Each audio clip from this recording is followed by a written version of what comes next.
Au nom du Père et du Fils et du Saint-Esprit. Bonne application. Merci.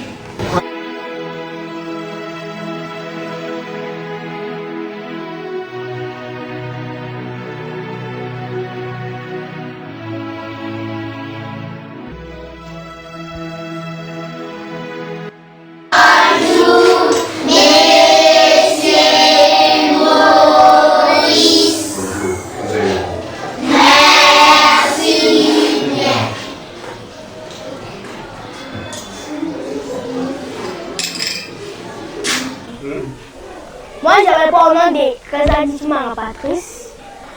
Mon père s'appelle Franklin Tumara et ma mère s'appelle aussi Anne-Marie Moussaou. Mon père c'était un enseignant et ma mère aussi est une enseignante. J'étudie quand même bien, mais je m'efforce juste pour étudier et terminer ça, avoir une bourse. C'est ça mon rêve.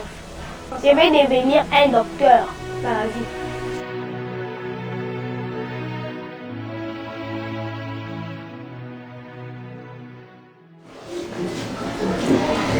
Je m'appelle Hilda Blotanombi, élève de la 5e année au lycée Tarouba la 1. Mon père n'a pas d'emploi et ma mère est au marché. Parfois elle revient à 18h, on mange parfois à 19h, 18h et si elle n'a pas trouvé, on se porte. On fournit un effort de façon qu'elle mange même une fois par jour. Parce que si elle passe toute une journée sans manger, ça sera difficile pour elle d'aller étudier le lendemain. Et manger là, on cherche à donner ce qui est juste essentiel, un peu de foufou, avec un peu de légumes. Si on peut trouver un peu de Saint-Charles là, et la journée passe. Après l'école, elle est là, d'un moment à l'autre, elle va dormir. Si elle se réveille, elle fait les devoirs. En ce qui concerne les travaux ménagers, en tout cas, je ne souhaite pas qu'elle commence à travailler pour ne pas la surcharger. À part les difficultés, la prise en charge, si on la mettait dans des meilleures conditions, plus que ce que nous avons maintenant, elle allait être excellente vraiment.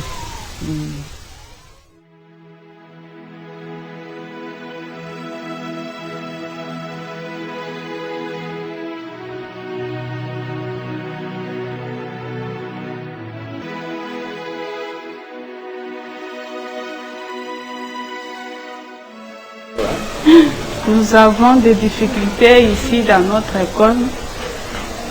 Parfois, quand il pleut, il fait sombre dans la classe. Parfois, de l'eau tombe dans les classes. Regardez les conditions dont nos élèves étudient. Les tableaux, il faut au moins l'amortissement de notre école. Là, les enfants ne s'appliquent pas bien. Pourquoi? Les conditions dont ils se mettent. Parfois, ils viennent aussi affamés. Ils viennent en retard en classe compte tenu des moyens de leurs parents. Et nous aussi, les enseignants, ne sommes pas bien payés. Comme nous vivons dans des salaires des parents, si les parents ne viennent pas payer, nous avons trop de difficultés. Nous passons 2 à 3 mois, même pendant les vacances, nous partons main vide. Au lycée Tukumpa, là, on est bien. Pourquoi? Parce que nous avons des enseignants qualifiés, qui ont beaucoup d'expérience, les vieux chevronnés, qui vous enseignent très bien. Les moyens sont réunis, mais pas à 100%. Nous avons des livres qui sont peut-être vieux, les livres que les enfants n'exploitent plus. Il y a d'autres livres exploités par les enfants qui ont été donnés par la sous-division. Nous distribuons aux enfants pour pouvoir bien lire. Nous fournissons des efforts pour que les enfants soient à la hauteur de la matière. C'est pour ça que je dis que nous avons des enseignants chevronnés. En 6e, nous avons M. Toumbaraï Mboroger, un très bon enseignant, réputé sur toute la colline ici. Il est bien connu. Mais nous avons des petites difficultés. Les enfants qui viennent, qui vivent dans des conditions médiocres, pour venir à temps, ils ne viennent pas à temps à cause des conditions de la maison. Certaines fois, certains s'absentent. Qu'est-ce qui ne va pas? On n'a pas mangé à la maison. il n'y a pas d'eau. Tout ça, ça fait déraper. On ne marche pas de pair avec tout le monde. Les enseignants sont là, ils sont bien, ils viennent régulièrement, sont bien encadrés par notre directeur. Seulement, les conditions de vie qui font défaut. C'est-à-dire que on a des salaires, mais les salaires qui ne suffisent pas. Les enfants même sont les enfants, c'est l'avenir de demain. Ce sont les enfants de ce pays ici que nous encadrons. Comment vivent-ils? Ils vivent médiocrement. D'ailleurs, vous l'avez vécu ce matin quand ils sont venus ici. Ils étaient parsemés par-ci, par-là.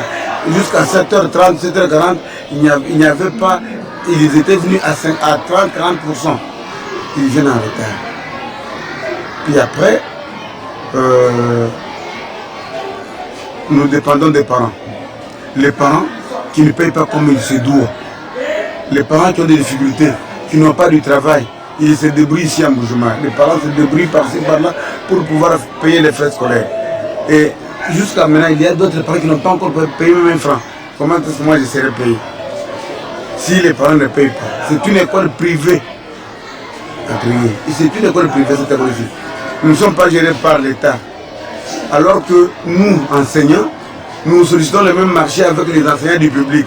Il n'y a pas un marché approprié pour nous, pour dire que les enseignants de Tiokoum, par exemple des institutions privées, vont acheter ça à moins cher. Nous sommes tous aussi le même point d'égalité, si vous voulez bien voir. C'est pour cela nous demandons quand même s'il y a des bienfaiteurs qui peuvent nous venir en aide, nous aider pour que nous puissions bien former ces enfants ici. Le message, c'est remercier tous les paroissiens de Flers, de la paroisse de Flers, à travers Monseigneur Philippe Poutier et tous les enfants qui ont fait les dons de la crèche à notre école. Ces dons pourra aider à suppléer aux frais de scolarité de nos élèves d'ici à l'école primaire Tuyakumpala 1. Les opportunités ici, c'est d'abord la popularité. Nous avons beaucoup d'élèves qui nous fréquentent. Nous avons aussi des enseignants de qualité, les chevronnés, parce que nous voulons vraiment avoir des élèves, des personnes à offrir à la société, des personnes mûres, utiles à la société. Les défis que nous avons actuellement, c'est les élèves qui nous fréquentent ne sont pas bien encadrés en famille. Ils ont beaucoup de difficultés pour payer les frais de scolarité, avoir aussi les fournitures scolaires et puis les moyens de transport. Les élèves nous viennent ici en retard. Ce sont là les problèmes majeurs que nous avons ici. Nous avons aussi les problèmes de perdition scolaire. Pour arriver à la fin de l'année, on peut commencer avec autant d'élèves, mais on termine avec peu d'élèves selon les possibilités des parents qui n'arrivent pas à payer les frais de scolarité et retirent leurs enfants avant la fin de l'année. Ces dons représentent un supplément aux frais scolaires. Ça veut dire qu'il y a des enfants qui ne sont pas capables de payer du début jusqu'à la fin de l'année et ils arrivent à un certain moment, les parents veulent les retirer de l'école. C'est pour cela que ces dons viennent en aide à ces enfants-là qui ne sont pas capables de payer les frais jusqu'à la fin de l'année. Pour le temps de carême, nous allons pouvoir contacter Madame Mathilde, la directrice de l'art, et puis on pourra changer sur la vie de nos élèves pendant ce temps de carême, partager aussi la vie de la famille de nos élèves et puis ce que nous pensons faire pour se préparer à la Pâque.